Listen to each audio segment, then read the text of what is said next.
Rahim, can you do this today? আমাকে তুই বললেন কেন? হোয়াট? আমি রাহিম, তুই বলা যাবে না। বিদেশে এভাবে ভুলভাল বললে চাকুরি চলে যাবে। রাহিমের বস বলেছে, Rahim can you do this today? এর মানে হলো, রহিম তুমি কি এটা আজ করতে পারবে? এখন জানবো টুডে শব্দের অর্থ। টুডে মানে আজ। এবার আমার মতো করে তুমি বলো। টুডে মানে আজ। আবার বলছি, টুডে মানে আজ।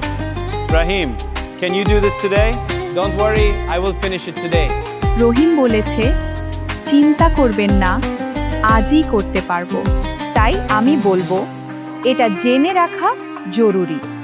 দ্রুত ইংরেজি শিখতে চাইলে চ্যানেলটি সাবস্ক্রাইব করো। ওয়ার্কার ইংলিশ বিডি, বিদেশগামী শ্রমিকদের ইংরেজি কোর্স।